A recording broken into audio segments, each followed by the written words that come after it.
Bonjour à toutes et à tous, bienvenue à cette séance d'information sur la finance sociale. Mon nom est Anna-Sophia Ibon et je vous présenterai ce contenu aujourd'hui. Vu que cette séance est enregistrée et que nous n'aurons pas l'occasion d'entendre votre question aujourd'hui, si vous avez des questions et des commentaires à nous partager suite à la visualisation de cette séance, n'hésitez pas à nous contacter et à nous envoyer des messages ou questions au courriel sur la présentation, donc socialfinance@innoviv.ca. Merci d'avoir accédé à ce contenu. Et on commence. Donc, pour ceux d'entre vous qui ne connaissent pas le travail d'Innoviv, Innoviv est un programme de la Fondation McConnell qui aide des organismes et collectifs à accroître leur impact à travers l'innovation, à renforcer leur capacité d'innovation sociale et à, comme je l'ai dit, accroître leur impact. Donc, nous offrons 10 parcours et chacun de ces parcours se concentre sur une approche différente. Nous cherchons à ce que ces outils soient accessibles, utiles et qu'ils puissent être adaptés à votre contexte. Nous avons donc 10 parcours et Innoviv, à travers ces parcours, va aider les organismes et collectifs à clarifier leur impact, à clarifier leur théorie du changement, à apprendre, évaluer et à implanter des approches d'innovation sociale et comme ça à générer plus d'impact plus rapidement et à moindre coût. Aujourd'hui, nous allons nous concentrer sur la finance sociale. Et voici le plan pour cette séance. Notre objectif est de vous aider à vous familiariser avec la finance sociale et à comprendre comment est-ce qu'elle peut être utilisée pour faire avancer votre mission. Nous allons donc partager quelques exemples qui démontrent comment la finance sociale peut être utilisée par tous les types d'organisations. Cela inclut les organisations à but non lucratif, les organismes charitables, les coopératives, les entreprises sociales, les structures hybrides, entre autres. Donc, ces exemples vont montrer comment la finance sociale peut être utilisée par tous les secteurs et dans tous les domaines d'impact. Si ces concepts sont nouveaux pour vous, ceci est parfaitement correct et ce sera une excellente occasion pour en apprendre davantage. Si vous avez plus d'expérience avec ces concepts ou même de l'expérience comme intermédiaire en finance sociale, nous allons aussi toucher à des sujets comme la préparation à l'investissement. Donc, nous parlerons de ce que cela signifie et vous aiderons à démystifier ce concept. Et nous donnerons aussi de l'information sur qui peut soutenir votre travail pour accéder à des outils de finance sociale, comment ces outils peuvent s'appliquer à votre travail, entre autres. Donc, pour commencer, commençons par une définition partagée. Nous reconnaissons qu'il peut y avoir de différentes interprétations de ce qu'implique la finance sociale. Et dans le contexte du travail d'Innoviv et dans le contexte de cette présentation, nous allons faire référence à deux concepts essentiels. Le premier est l'idée de l'investissement remboursable. Donc, cela peut prendre de nombreuses formes qui vous sont peut-être familiales. Par exemple, les prêts hypothécaires, des prêts à terme, des, des lignes de crédit, des obligations communautaires, etc.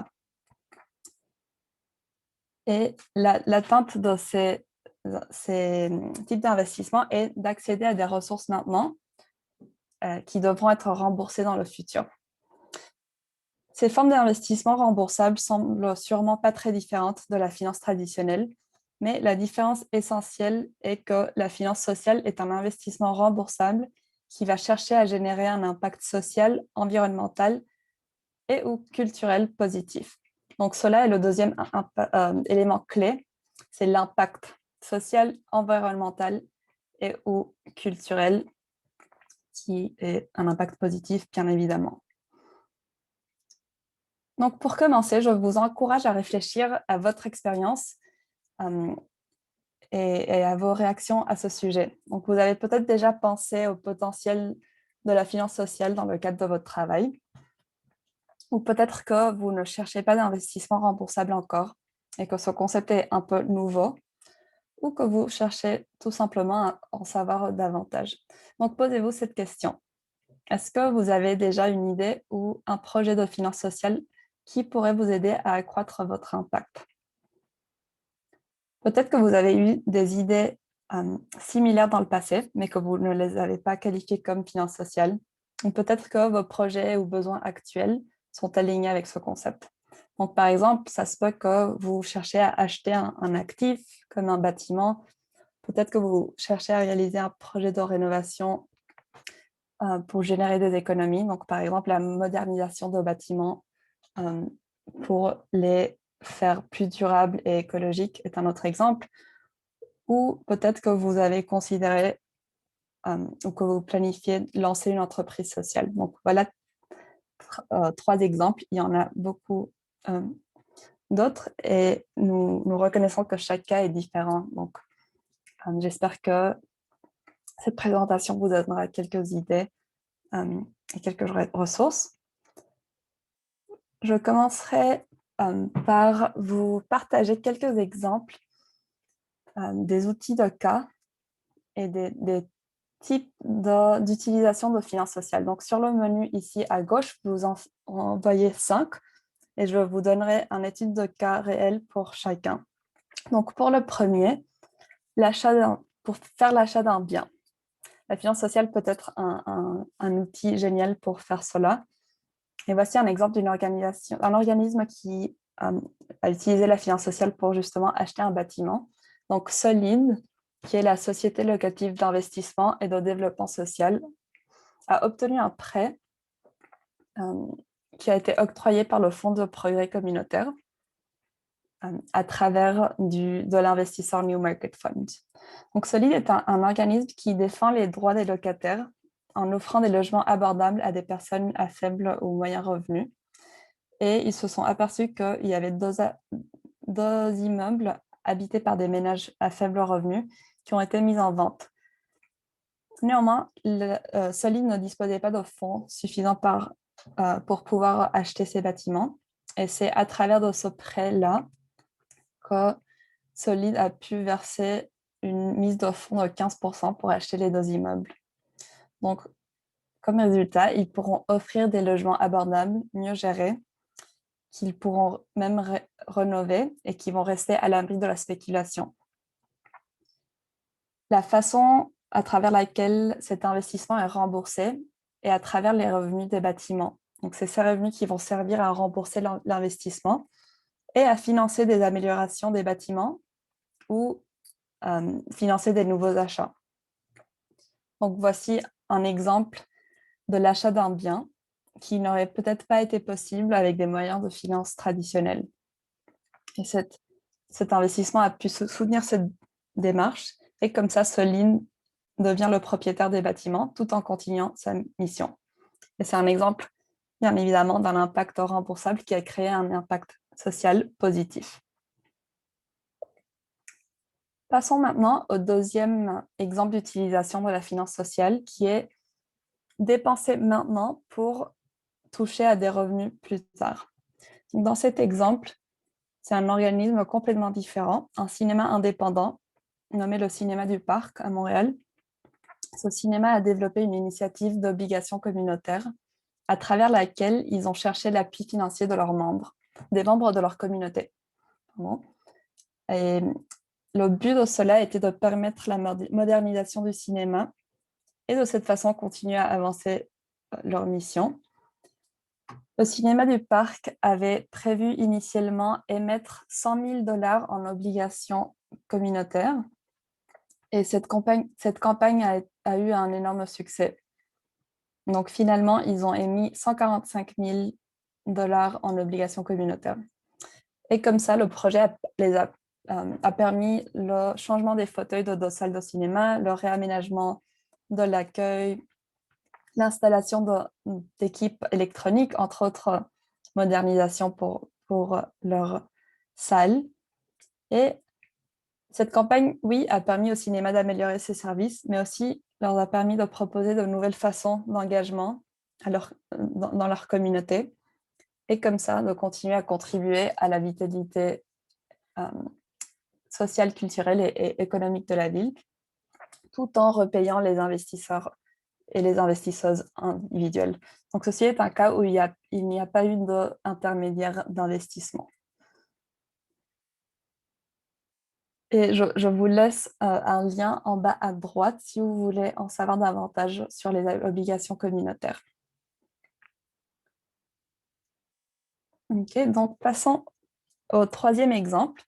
Nous avons ici l'exemple contraire. Donc, c'est dépenser maintenant pour pour éviter des coûts plus tard. Donc, différent du cas précédent. Et cet exemple est un peu plus compliqué vu qu'il touche à plusieurs parties prenantes et il touche aux obligations à impact social. Vous connaissez peut-être cette terminologie en français ou en anglais comme Social Impact Bonds.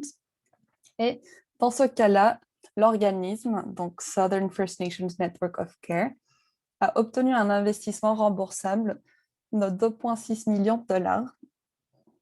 Le but de ça était de mettre des mères autochtones à risque en contact avec des doulas. Les doulas sont des aides à la naissance. Et le but de ça était d'éviter que des nouveau-nés soient pris en charge par des organismes de protection de la jeunesse. Donc, l'idée de cette obligation à impact social est d'améliorer le bien-être des mères et leurs enfants, tout en permettant au gouvernement provincial de réduire les coûts du système de santé publique dans le long terme. Donc, si le programme obtient des résultats précis qui sont vérifiés par des tiers de façon bien sûr indépendante, donc le gouvernement du Manitoba économise sur les coûts de santé publique et rembourse les investisseurs avec une somme qui euh, peut aller jusqu'à un total de 3 millions de dollars.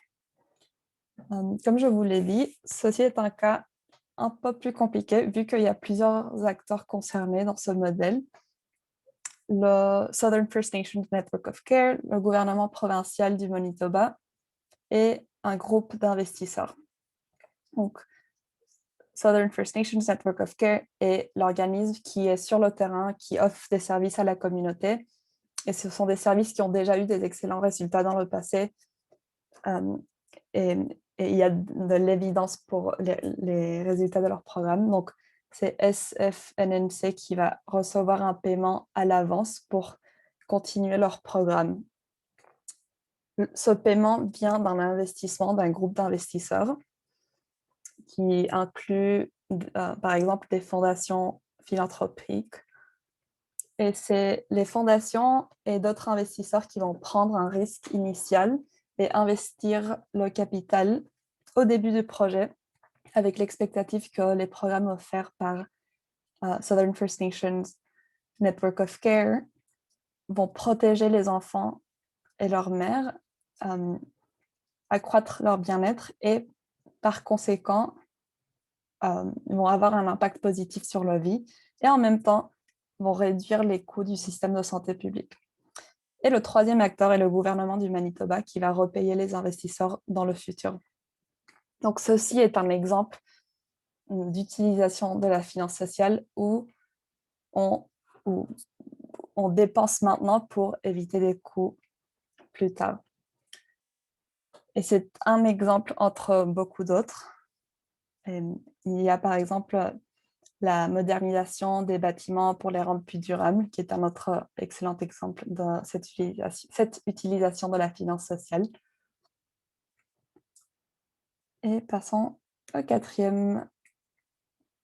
Donc voici une autre avenue pour l'utilisation de la finance sociale, c'est le lancement d'une entreprise sociale. Donc ici, c'est une entreprise appelée Des Pains sur la planche, une boulangerie, qui a obtenu un prêt de démarrage remboursable de 35 000 dollars. Ce prêt a été possible grâce au réseau de l'investissement social du Québec, donc le RISQ, et leur a permis d'établir et approvisionner une boulangerie communautaire. C'est à travers les revenus de la boulangerie qu'ils peuvent rembourser ce prêt à futur. C'est en vendant des produits biologiques à prix abordable. Donc, un autre exemple d'utilisation de la finance sociale. Et pour en finir avec les exemples, nous avons aussi le développement d'une entreprise sociale existantes. Donc ici, c'est un organisme nommé Animiki, qui est une agence numérique B Corp entièrement autochtone, qui offre des solutions pour logiciels web et des solutions pour la présence en ligne. Et bien d'autres de services en communication numérique. Et donc, Animiki a levé 750 000 $ en capitaux propres à travers Raven Indigenous Capital Partners. Donc, cela veut dire qu'ils ont échangé des actions pour cet investissement.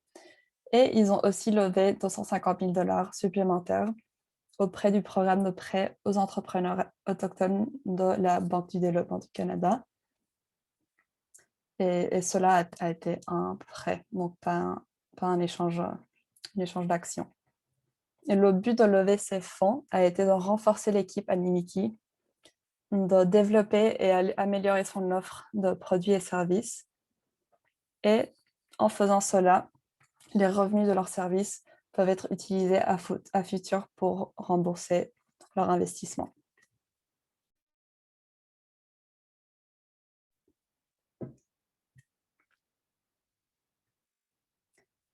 Donc, je viens de vous présenter 5 cas d'études.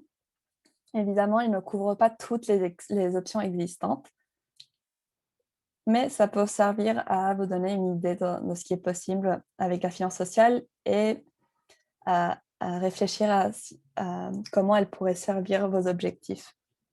Et si vous pensez que cela est le cas, voici un exercice qui peut vous aider à explorer vos idées et à voir comment votre organisme pourrait se servir de la finance sociale. Donc, il y a ici quelques questions. Elles ne seront sûrement pas toutes pertinentes à votre cas, mais l'objectif de cet exercice est vraiment d'activer votre créativité, de vous inspirer à penser à des différentes options. Je vous expliquerai quelques questions, mais pas tout l'exercice dans cette séance. Si ça vous intéresse, nous vous partageons des feuilles de travail sous peu. Donc ici, par exemple, vous pouvez évaluer si vous avez le besoin d'acheter un bien, non, et pour quel but. Vous avez peut-être pensé à comment vous pouvez dépenser maintenant pour gagner des revenus plus tard. Donc, peut-être vous avez eu des idées auparavant d'investissement, soit pour acquérir un bâtiment ou embaucher un membre de votre équipe qui peut vous aider à accroître votre impact. Ou peut-être vous cherchez à transformer vos coûts actuels dans certains domaines en revenus ou en épargne. Donc, ça va dépendre évidemment de votre cas. Mais voici quelques questions qui peuvent vous guider et quelques exemples aussi. Peut-être vous avez une idée spécifique d'entreprise sociale qui marcherait dans le cadre de votre contexte et votre besoin. Donc, voici quelques exemples. Et vous êtes peut-être déjà une entreprise sociale, mais vous voyez des avenues pour développer votre modèle d'affaires davantage. Donc, voici quelques questions.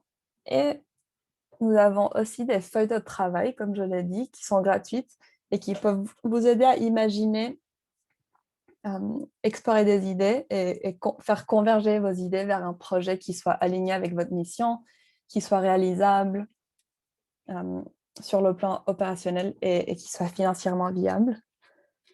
Donc, si cela vous intéresse, nous vous recommandons d'explorer ces feuilles de travail avec votre équipe dans le cadre de votre projet. La première, à gauche, va vous aider à générer des idées créatives sur la façon dont votre organisation peut utiliser la finance sociale pour avancer votre mission. La deuxième est la suivante étape où vous pouvez viser à réduire les options existantes ou toutes les idées que vous avez pour vraiment cibler sur une option qui marche pour votre contexte et pour explorer comment accéder à du capital remboursable d'une façon viable. Et la troisième feuille de travail va vous aider à explorer votre meilleure idée de façon plus détaillée, à évaluer comment est-ce qu'il pourrait être réalisé et à considérer quelques facteurs financiers et opérationnels. Donc, j'espère que ces feuilles de travail vous aideront à identifier les facteurs inconnus, les incertitudes, les bonnes idées et à améliorer vos hypothèses et à les mettre sur la table pour voir comment la finance sociale peut vous aider à avancer votre mission.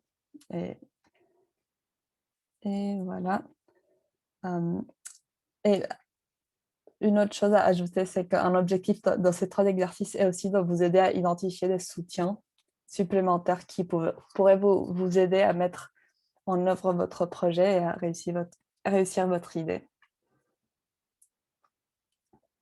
Nous avons parlé de quelques exemples de finances sociales. Passons maintenant aux opportunités qui existent sur le terrain. Donc, vous voyez ici un tableau Airtable qui inclut plein d'investisseurs en finances sociales au Canada. Il faut tenir en tête que l'économie sociale au Québec et dans le Canada francophone a une très, très longue histoire et une très riche histoire surtout. Cet outil est disponible sur le site d'Innoive et inclut quelques acteurs dans cet écosystème du Canada francophone. Donc, par exemple, la fiducie du chantier de l'économie sociale, Fidaction, Fondation, le réseau d'investissement social du Québec, la Caisse d'économie solidaire des Jardins, entre autres. Et cet outil va vous permettre d'explorer des différents investisseurs en finance sociale et voir lesquels sont les plus appropriés pour votre contexte. Cela va évidemment dépendre de votre domaine d'impact, de votre géographie et du type de finance sociale que vous voulez explorer. L'outil n'inclut pas tous les investisseurs existants, mais ça peut être un bon point de départ pour votre recherche. Donc, je vous encourage à visiter la page Innoive, à explorer l'outil. Et donc, passons aux différents facteurs qu'il faut prendre en considération pour être prêt à des investissements. Donc, malheureusement, même si vous pensez que la finance sociale est l'outil correct pour vous, il n'y a pas de formule magique pour arriver à être prêt à l'investissement. Mais on peut vous partager quelques indicateurs qui peuvent vous aider dans votre préparation et qui seront très probablement des facteurs d'intérêt pour des investisseurs qui pourraient chercher à s'investir dans un projet de finance sociale mené par votre organisme. Donc, voici quelques ingrédients pour la préparation à l'investissement. Commençons par votre équipe. Donc, un investisseur va chercher à connaître quelle est votre équipe, comment est-ce que marche votre équipe de gestion, est-ce que vous avez une gestion solide, qui fait partie de votre équipe, quels sont leurs antécédents, leur expérience, leurs compétences, quel réseau avez-vous au sein de votre équipe et comment est-ce que votre équipe a travaillé ensemble dans le passé. Si vous êtes à une étape initiale, dans une étape startup par exemple, ça se peut que vous n'ayez pas un historiel très long à partager avec des investisseurs, mais vous pouvez leur partager les relations de travail et les collaborations que vous avez eues comme équipe ou en individuel auparavant. Un investisseur va aussi chercher à comprendre qui soutient votre équipe. Donc, est-ce que vous avez un conseil d'administration actif qui joue un rôle investi dans votre mission et votre organisation? Est-ce que vous avez des conseillers qui vous aident sur le plan stratégique? Et aussi, quelle est l'infrastructure et les systèmes qui permettent à vous et votre équipe de soutenir vos opérations? Donc, pensez au système et processus de communication, à la gestion de projet, à la gestion financière, gestion des relations, etc. Après ça, un deuxième ingrédient pour la préparation à l'investissement va être votre plan et stratégie de travail. Donc, si vous avez une équipe solide, où est-ce que va votre équipe? Quelle est votre mission et votre vision? Cela doit être clair pour les investisseurs qui pourraient s'intéresser à travailler avec vous. Donc, ils et elles vont sûrement vouloir comprendre quel est votre plan d'activité. Est-ce que vous avez un plan de projet clair? Quelles sont les différentes stratégies et étapes clés que vous avez identifiées? Et même si euh, vous présentez votre plan initial, vous aurez aussi besoin de présenter quels sont vos plans de mitigation de risque. Donc, votre plan A, B, C, D et vos plans d'urgence. Évidemment, il faut penser à ça dans ce qui est raisonnable. Personne ne peut savoir ce qui va passer dans le futur. Mais les investisseurs en finance sociale vont vouloir comprendre cela. Et, et- et cette présentation de plan de mitigation de risque peut être encore plus important dans des projets de financement social que dans les campagnes de financement traditionnelles dans le secteur charitable. Donc, il est fort probable que les investisseurs demanderont une description approfondie des différentes situations qui pourraient avoir un effet sur votre plan. Le troisième facteur de préparation va être votre modèle d'impact. Donc, vous avez une équipe solide et un plan et stratégie clairs. Quelles sont les façons à travers lesquelles vous réalisez votre impact et quelles sont vos projections et les impacts que vous avez identifiés? Il est important d'identifier des impacts qui soient mesurables et vérifiables. Donc, un investisseur va vouloir comprendre comment est-ce que vous et votre équipe planifiez le changement, comment planifiez-vous euh, euh, compléter vos stratégies et mettre en action votre impact. Donc, par exemple, si vous avez une théorie du changement développée, ça sera un outil très utile à partager, ou peut-être un modèle logique, ou un plan d'activité, un plan stratégique, ou le document pertinent qui vous permettra de partager vos résultats et votre impact. Donc, avec ça, comment est-ce que vous mesurez votre impact? Il y a une approche qui est utilisée et explorée de plus en plus, qui s'appelle l'approche commune de la mesure de l'impact. Nous avons plus de ressources à propos de ça sur le site d'Innoviv. Donc, si cela vous intéresse, je vous encourage à visiter le site. Mais je vous donnerai un aperçu court de cela.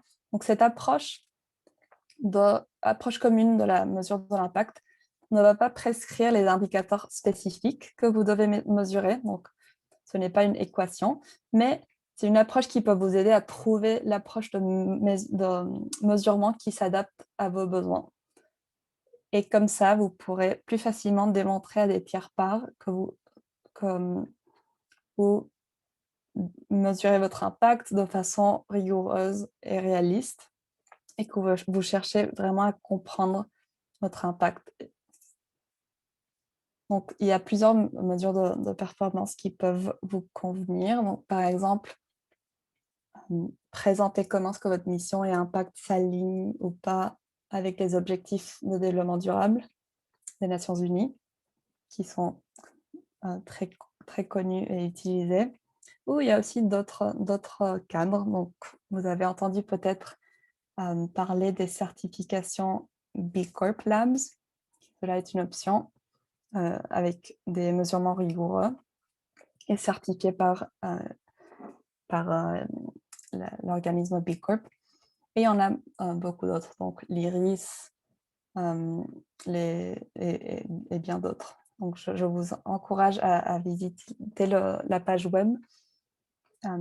Mais la conclusion de ça est que dans l'ensemble, l'idée de l'approche commune au mesurement d'impact doit vous soutenir dans le recueillement d'informations utiles et exploitables qui vous permettent de mettre en action vos apprentissages et votre mesure d'impact.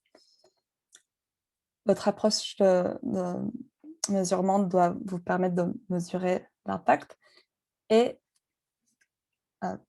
une partie très importante est qu'il doit vous permettre de rendre compte des résultats de vos opérations.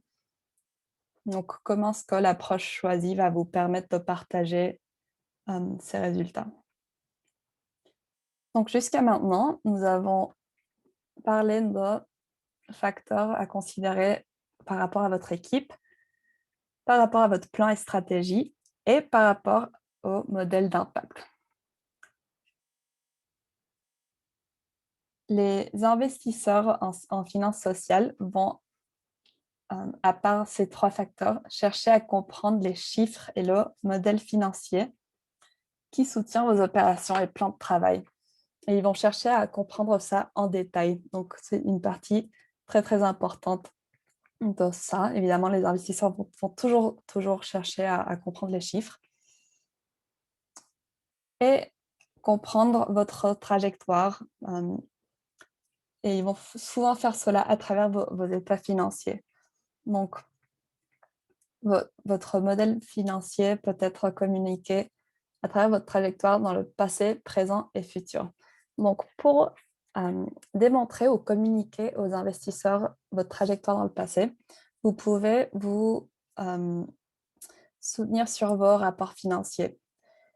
Donc, par exemple, votre bilan, vos états des opérations, état de flux de trésorerie, etc. Généralement, il faut considérer ces rapports dans les 3 à 5 ans. Et idéalement, ces rapports sont vérifiés par un vérificateur externe, donc un auditeur. Mais on comprend bien évidemment que pas tous les organismes vont avoir la capacité de fournir cette vérification externe. Donc, ça dépend de votre contexte.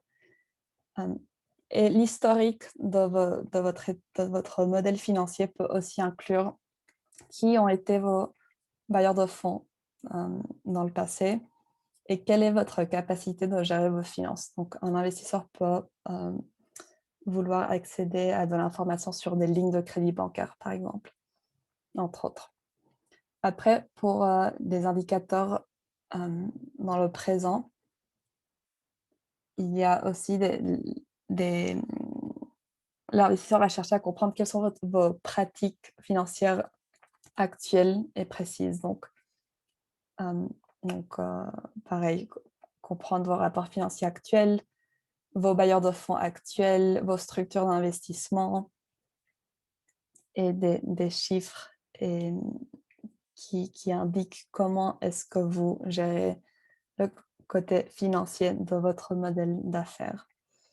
Et finalement, pour penser à votre modèle financier dans le futur, un investisseur peut vouloir, il est important de pouvoir communiquer à des investisseurs vos projections financières pour le futur de façon le plus détaillée possible. À nouveau, ceci doit être pris en compte dans la mesure de ce qui est raisonnable. Personne ne peut savoir qu'est-ce qui va se passer dans le futur, mais il faut considérer les différents scénarios donc, et les présenter, les partager. Donc, considérer quelle est la projection financière la plus probable, quel serait le pire des cas et quel serait le meilleur des cas. Donc, vous pouvez présenter quelques scénarios et partager aussi les hypothèses sur lesquelles vous vous basez pour construire ces scénarios. Et comme ça, l'investisseur va pouvoir mieux comprendre quelle est la viabilité financière de votre projet. Donc, nous avons l'équipe, plan et stratégie, le modèle d'impact et le modèle financier. Et avec tout ça, vous pouvez vous préparer à approcher un investisseur et vous préparer pour le processus de diligence raisonnable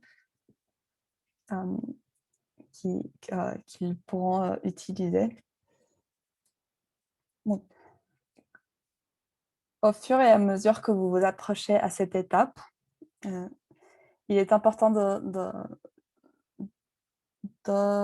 bien mettre, euh, bien axer sur des investisseurs qui correspondent à vos besoins et aux priorités de votre projet. Donc, assurer le fit euh, des priorités des investisseurs avec votre stratégie et être stratégique dans votre recherche pour arriver à une liste d'investisseurs potentiels auxquels vous pouvez présenter votre projet et avec qui vous pouvez parler. Il est important de bien vous préparer pour ces conversations et de comprendre quelles sont les exigences spécifiques de chaque investisseur. Donc, cela va être variable, mais les 4 facteurs que je viens de nommer, puis ce que je nommerai dans la suivante page, seront utiles pour préparer un paquet de diligence raisonnable pour les investisseurs avec qui vous chercherez à parler.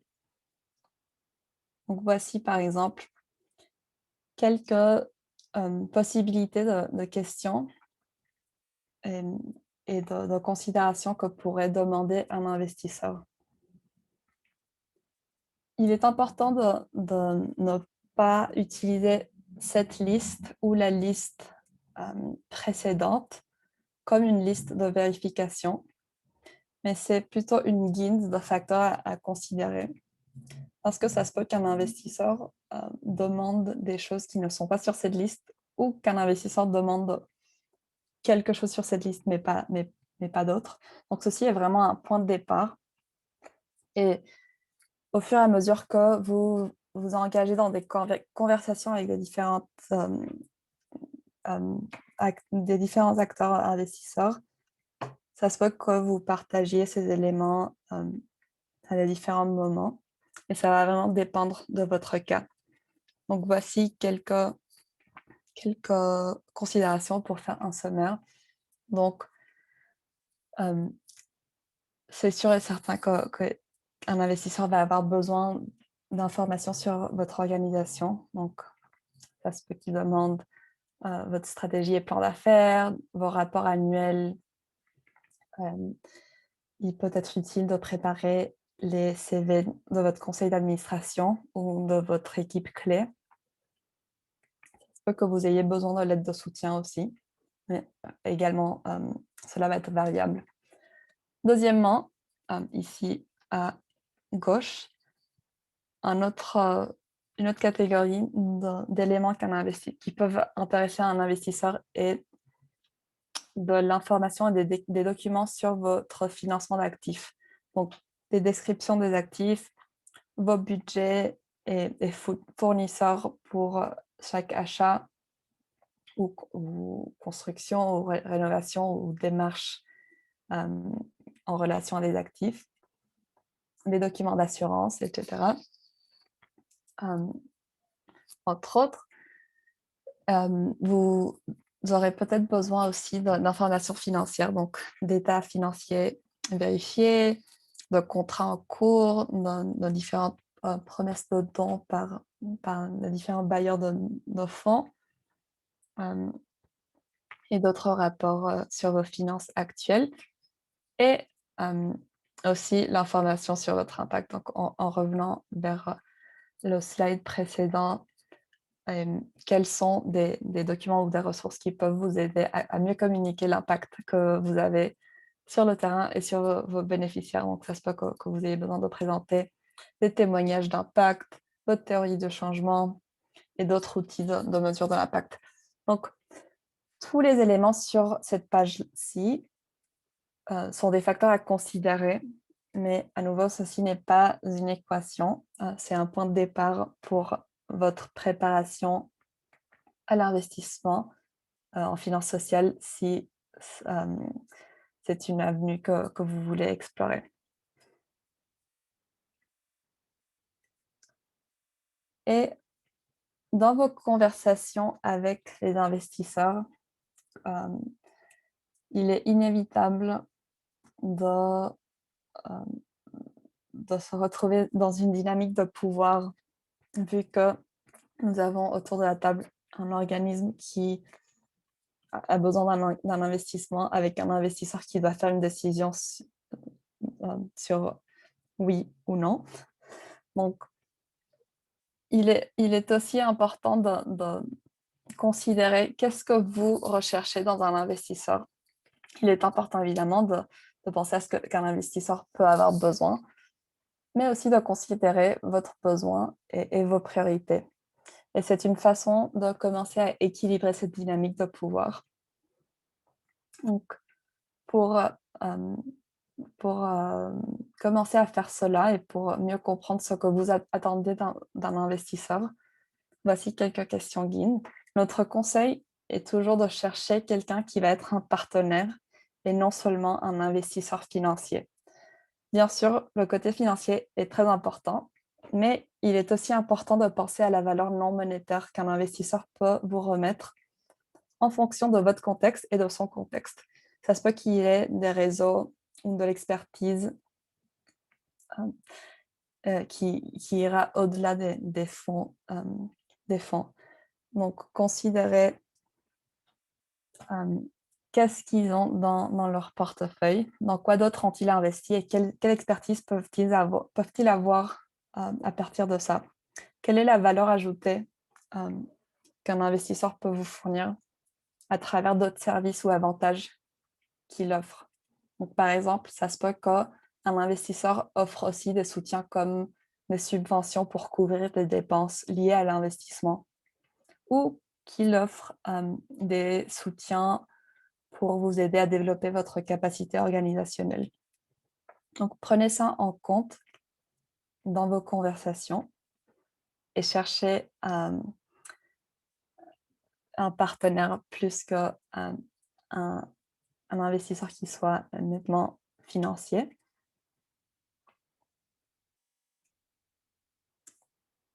Nous approchons vers la fin de la présentation, mais donc, nous avons vu jusqu'à maintenant des exemples de finances sociales. Nous avons parlé de quelques opportunités existantes et d'options dans ce domaine.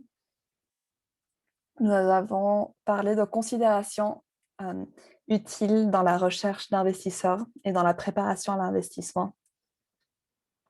Et si vous sentez que votre projet ou votre organisme peut se bénéficier de la finance sociale, quelles sont quelques questions que vous pouvez vous poser à cette étape? Voici un exercice pour vous aider à évaluer votre projet. Cet outil ne sera pas nécessairement pertinent pour votre cas, mais il peut vous aider à vous situer dans ce processus de préparation à l'investissement.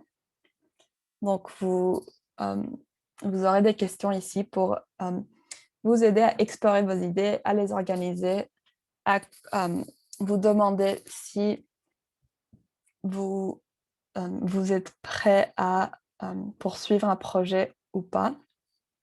Donc, posez-vous ces questions et utilisez cet outil.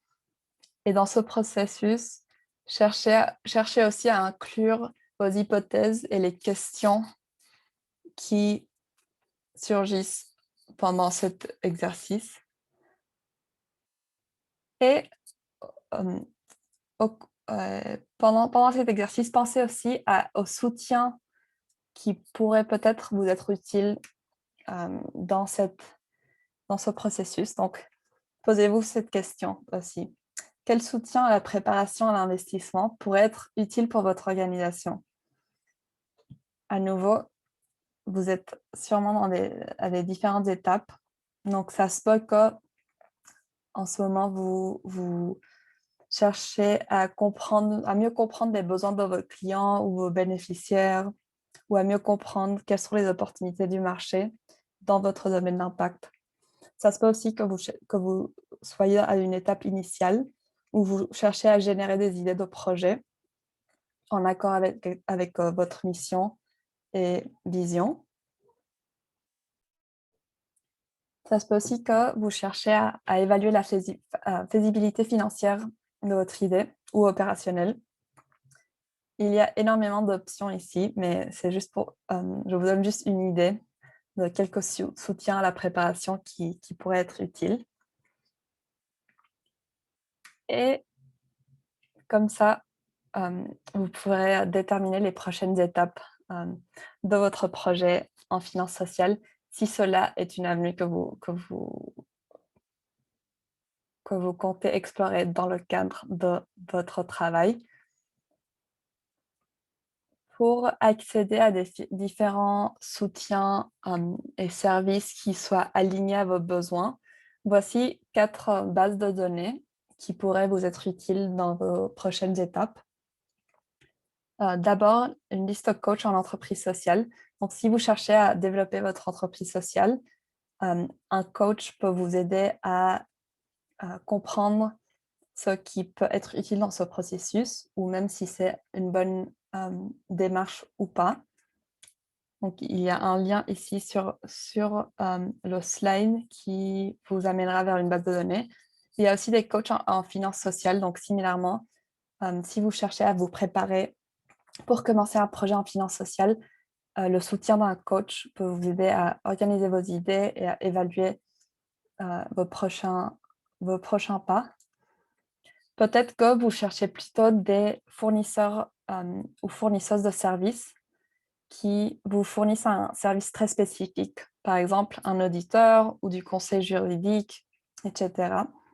Et vous voudrez peut-être retourner vers la liste d'investisseurs en finance sociale sur le Airtable que je vous ai montré tantôt pour évaluer quels sont les investisseurs qui pourraient s'adapter à vos besoins. Donc, pour les coachs spécialisés, si vous allez sur la page d'Innoweave et suivez ce processus, vous pourrez trouver des listes de coachs dans votre région et dans votre domaine d'intérêt. Et si vous visitez la page avec le tableau Airtable, vous pourrez aussi explorer des fournisseurs et fournisseuses de services. Donc, nous avons un Airtable pour les investisseurs, puis un autre Airtable pour les fournisseuses et fournisseurs de services. Et tout ça est disponible sur notre page web. Je sais que cela a été beaucoup de contenu, mais je vous remercie vraiment d'être arrivé jusque-là. Si vous avez des questions par rapport au contenu présenté aujourd'hui ou par rapport aux différents soutiens dans la finance sociale qu'Innoweave ou un de nos partenaires peut vous partager, n'hésitez pas à nous écrire. Voici notre contact socialfinance@innoweave.ca. Je vous remercie à nouveau et je vous souhaite une excellente fin de journée. Merci.